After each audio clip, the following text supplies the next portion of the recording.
It's time once again for another episode of Georgia Business Radio. Broadcasting live from the Pro Business Channel studios in Atlanta. And now here's your host, Rich-Casanova. All right, Rich-Casanova here, as the announcer said, for another exciting episode of Georgia Business Radio. We have a great guest here. We're going to help Bob Miller with Breakfast with Bob tell his story. And alongside this morning, I have my distinguished co-host, Craig Williams. GW, what's up? I'm doing well, man. Having breakfast again already. All right. Yeah.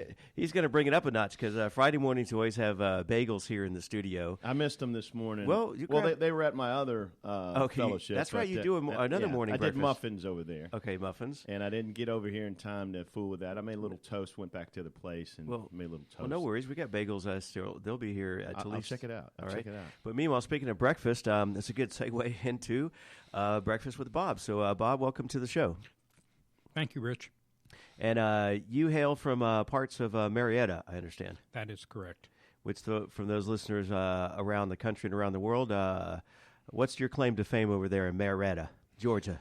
Well, I've lived in Marietta for 37 years, have a wife, 2 children, and 2 grandchildren. Consider myself a native Georgian at this point. But originally from where? I'm originally from New Jersey. All right. So I think that qualifies him as being a native. A native Georgia, yeah. You've been down. Once you've been down here longer than anywhere else, we officially welcome you as a Georgia State native. Yeah, and especially since you have your grandchildren here as well. That clears it all up. So, so for Georgia Business Radio, we like to have conversation with those folks that are making things happen, obviously within the state of Georgia. So, this Breakfast with Bob, let's jump into that. What was before we do that, actually, before you became known as Breakfast with Bob, what was your former life look like? Well, I've been in sales my entire life, as well as training, and I have an extensive background in training, primarily in the apparel industry. And I started this company about 14 years ago. It says you're an active member of the American Society for Training and Development. That is correct. I've been involved with ASTD for many years. Oh, and Toastmasters, that's what I need to get into. Actually, every time I listen to a recording of the show, if I got paid a nickel for every and I said, we could shut down the studio. Yeah, Toastmasters is great. It's really helped me a lot. It gives you a lot of self-confidence in speaking, because most people have a fear of public speaking, and at this point in my career, it's just a natural thing for me. Absolutely. Great organization. Craig, have you ever been to a Toastmasters? Yeah, I've been to a couple of them. I was real active back in the college days. Every Saturday morning I would wake up as a college student and go to Toastmasters. I mean, it was a blast. It was the highlight of the week. I know when I was growing up, I thought Toastmasters was about breakfast, though. Right, yeah. You know? Well, ours was a breakfast meeting. A lot of them are. Exactly. But yeah, great organization. And they have one at the City Club Friday mornings. I've been thinking about there's an right there. Yeah, there it is. Yeah, thinking about we'll have to get you enrolled. So as soon as you think about it, you're cautious. Yeah. So are you you've been in and out of Toastmasters, or what's Yeah, I'm not as active a member Yeah. anymore as I used to be, but I find it to be a very great organization. And, for anyone who has to do any type of public speaking, this is a great venue to build up your speaking skills, build up your self-confidence. Yeah, and a lot of folks think it is if you want to become a professional speaker, but it's not so much about that. It's just communication, interpersonal skills, and at any given point, you're going to have to give a presentation to your fellow employees or your boss to pitch them for a raise, right?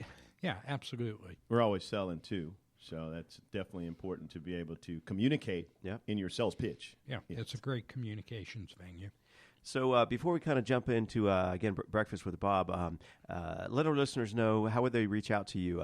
What's a good point of contact? Well, you can reach out to me one of 2 ways, through my email or phone number. My email is rdm1021 @bellsouth.net, and my office phone number is 770-427-3343.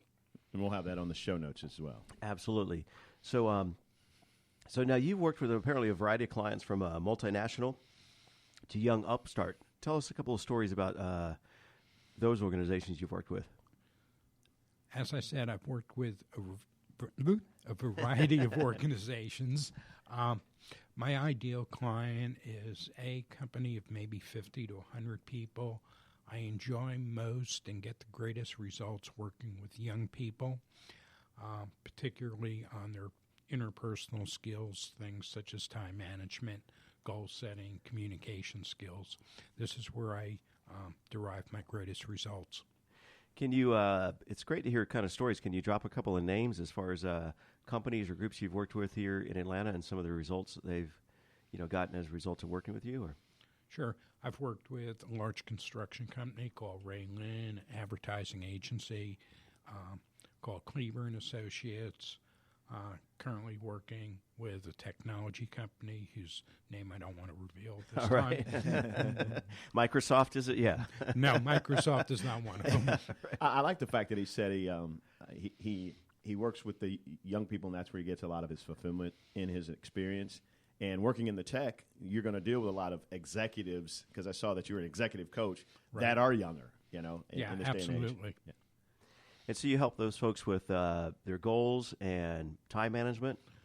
Yeah, time management, goal setting, and communication skills are my top 3 programs. I offer about 20 different programs, but the greatest need seems to be in those 3 areas. Again, time management, goal setting, and communication skills. What do you attribute that to, that being in this day and age? Yeah, great question, Craig. With the downsizing in American industry that's gone on for the last several years, people are really pressed for time because they're handling more work in the same amount of time. So they need to figure out their priorities, what's important, what's not important, and how to best handle their day. Those quadrants, getting those quadrants in place. Absolutely. And with other distractions that we have, like email and tweets and, Facebook. Man. Absolutely. Yeah. So let's now talk to us about Breakfast with Bob. How did that kind of come about, and what's your mission there? Well, I've been in the training business for quite some time. I used to work for a rather large training organization here in Atlanta, selling and facilitating their programs. Got kind of sidetracked for a while, went into the management consulting business. Quickly realized that management consulting was not my bag. It seems like I was always trying to fit a square peg into a round hole. Just wasn't my thing. So I decided to get back into the training and development field because this is where my love and passion are. So when I got back into the business, I knew that I'd have to be somewhat different, somewhat unique, because there's a lot of good organizations out there doing a lot of good things. So I designed a business model with the client in mind that would fulfill their goals and achieve the results that they were looking for. And is that before 12 o'clock since it's breakfast? Yeah. Yeah. What I found, Craig, is that a lot of training programs are 2-day programs, 3-day programs, where you're taking your people away from their jobs for extended periods of time, resulting in lost productivity. I have designed programs that can be facilitated in an hour and a half to a 2-hour format, either first thing in the morning, hence the name Breakfast with Bob, or a lunch and learn type of environment, therefore addressing the issue of lost productivity. And also in the area of adult education, most adults can't pay attention for much more than an hour and a half. Yeah. What were you saying, Bob? So, I mean, that's an optimum time frame. We often quote this. I don't know if you've heard this recent university study that says, like Craig was mentioning, with all these digital distractions that we have, right, is that the average attention span is now 9 seconds, and it's 8 seconds. And the goldfish has an attention span of 9 seconds. That could very well be. Right. But Go over to PetSmart and get you some clients that have a little bit longer attention span. That's what we need, a lot of goldfish in here running the studio. That'd yeah. be cool. Yeah, that sounds like a good idea. I hear a little sarcasm in your voice when you say that. Yeah. So, sales, talk to us about that, because I think every organization, that's the fuel that feeds the engine and drives business, right? Yes or yes? Yeah, absolutely. What I've done on the sales training side of my business is a little bit different. A lot of sales training programs cover the complete sales cycle from prospecting right through closing. I only deal in certain segments of the sales process, such as prospecting skills, questioning skills, closing skills. The problem with the sales training industry is that a lot of companies try to make it a one-size-fits-all. Mm-hmm. That doesn't work because every company is different, every industry is different, every salesperson is different. So I customize my sales training more on a coaching basis to help individuals achieve their goals, whether they're weak in prospecting skills or questioning skills. Do you work with their strengths as well? Do you? Oh, absolutely. Yeah, I've developed a program now, which is a little bit different. It's kind of a feedback program where if a person attempts to make a sale, one of three things are going to happen. Number one, they're going to make the sale. Number two, they're not going to make the sale, or they're losing it to somebody else. Or number three, their prospect will decide to do nothing. At that point, the big questions becomes why? Why did you make the sale? Why did you lose the sale? Why did the prospect choose to do nothing? And by gathering this feedback, a person can improve their skills, see where they're strong, see where they're weak, see where they need to be improved. For a little bit of a selfish standpoint here, we've seemed to experience some of the things you're talking about here in the studio. We offer folks, a couple of days a week, we do what we call a pitch meeting opportunity where folks can come in and kind of pitch their show idea to have their own show here at the Buckhead Studio. And there seems to be genuine excitement and thrill, but it seems to be kind of fall through the cracks after the presentation.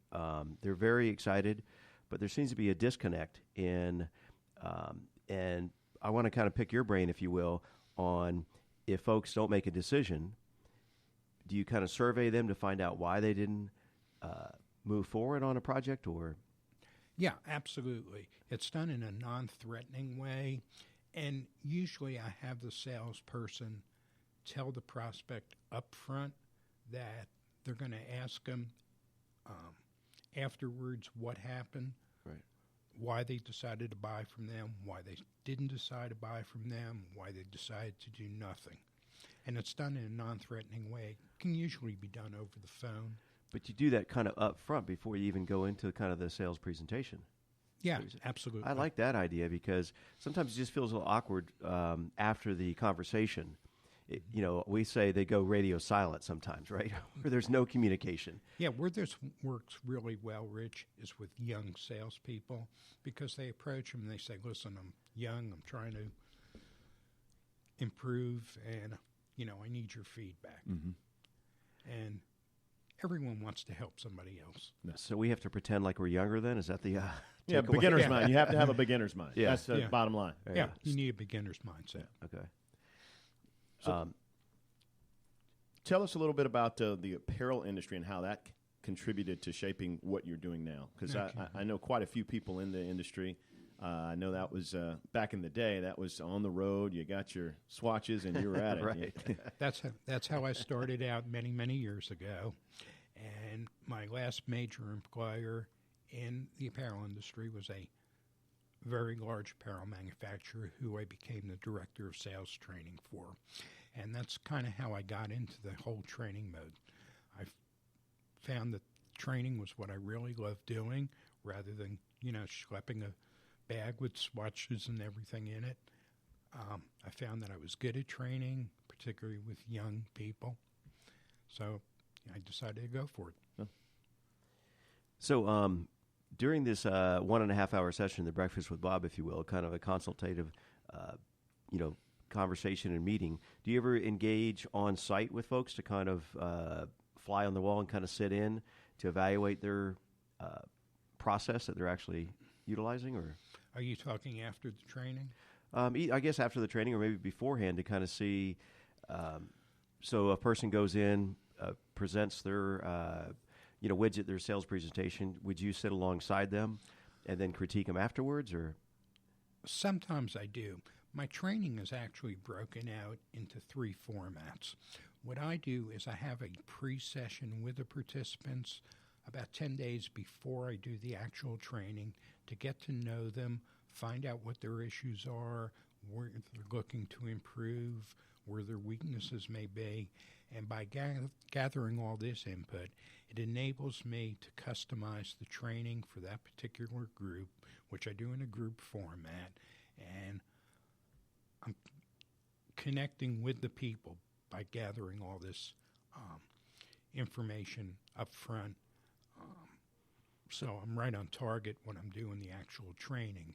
And then about 2 to 3 weeks later, I meet with the participants again on a one-on-one basis as a follow-up reinforcement session, call it what you will, to make sure that they're supposed to be doing what they're supposed to be doing, they're moving in the right direction.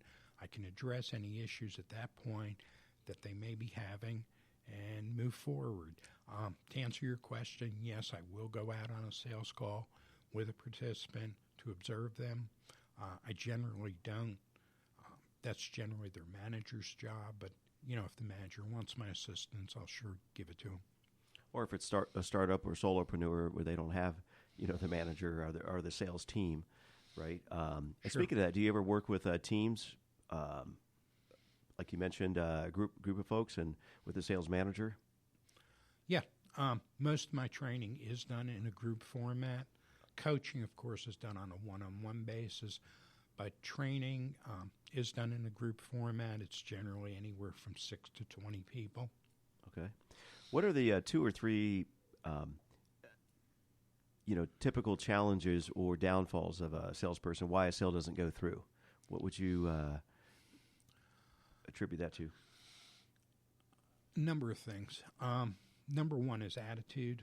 A salesperson has to have a great attitude. Sales is probably the greatest profession of any where you will deal with rejection so many times. Right. And a lot of people cannot handle rejection. Mm-hmm. So a positive attitude is a must. Persistence is extremely important in sales. And the knowledge of what you're selling. Gotcha. So, is there a scaled model of Breakfast with Bob? Do you have franchises that you're selling? Because I would think the hours that you hold, breakfast, and I understand you have lunch and learns, but after 12, it's like after 1 o'clock or after lunch, you got time to golf and whatever else you want to do, right? Craig, I wish that were so, but in my business, I have to spend a lot of time on business development, find new clients, follow up. And so that's your after lunch and learn time is focused on absolutely business development. Yeah. Awesome. Yeah, talk to us about that. And because on your site, I'm looking at, I guess you help coach people in terms of prospecting, which is, I think, one thing Craig and I have talked about for the studio. A lot of times it's getting in front of the right person, but finding that right person. And I mean, there's a lot of tools, Salesforce. And are there any technology tools that you feel, or let me rephrase that. When you meet with a client and they say, Bob, I need to prospect and get the opportunity to present to people, what's on your short list as far as resources for them to locate those prospects? It's really quite simple. Technology has kind of complicated the issue. Right, yeah. All you have to do really is call up somebody and ask them, are you the decision maker, or is there somebody else involved in the decision with you? Doing it in a non-threatening way, and that's easy enough to, determine. Mm-hmm. So you prefer the go-to phone call, which can't be deleted like an email or ignored, right? That's correct. Yeah. What about we had a gentleman in here, if you know Dan Jordan, but he's a big proponent of cold calling, and he's written the book on it, so to speak, and he loves it, and he'll literally door knock on businesses, go in there with cookies, and he has a whole system. Right. Okay. But then it goes back to the number one challenge with salespeople is the fear of rejection. But what's your thoughts on cold calling? Okay. There's basically 3 ways of acquiring business, Rich. The easiest way is to sell to an existing or a former customer. Okay. Yeah. The second way is referrals, and with referrals, I would put in the whole networking spectrum from, LinkedIn, Right. Facebook, Chamber of Commerce meetings, trade organizations, whatnot, where you have somewhat of a warm relationship. Right. And the third is cold calling. Okay, cold calling is the toughest. However, if you're not getting any results from the first two areas, That's all you got. Right. Yeah, I mean, I have found, a lot of people have a fear of rejection on cold calling. Well, the reality is when you call somebody and they reject you, it's nothing personal. They don't know you. Mm-hmm. They're just rejecting what you're selling. No. So, you got to develop that mindset that, it's a numbers game. It's not the greatest numbers game, but it, really comes down to a numbers game, and you can't take it personally. Nope. Makes sense to me. So any closing thoughts or words of advice for folks that are having challenges with their sales or business development? The most important thing, as I mentioned, is having a great attitude and being persistent. Just keep at it. Outstanding. I've got one more question. All right, Craig. Do we bring our breakfast when we meet with you? I know, right? Or you already have breakfast? The client generally provides breakfast. Nice. He's got a sweet deal going on there. That is it. Not that it's any gourmet breakfast. Right. We're talking bagels or donuts. But that's how you start your day with. That's the most important meal, right? That's what they say. That's what they say. I always thought breakfast was the first meal of the day. You're saying it's the most important? Yeah. All right, then. So we'll have some bagels for your Bob afterwards. So thanks again for being on the show. Enjoyed your thought-provoking ideas and insight. Let our listeners know one more time what's the best way to reach out and contact you.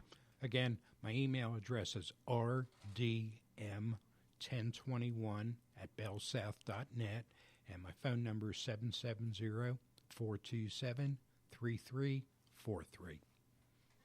It looks like you have your website, too, breakfastwithbob.net, right? That's correct. And it looks like you have your contact information there as well. So thanks again. We'll see you next time on another exciting episode of Georgia Business Radio. Thank you again for joining Rich Casanova and our guests on the Pro Business Channel. Use the social media links here to share today's show and stay tuned for the next episode of Georgia Business Radio.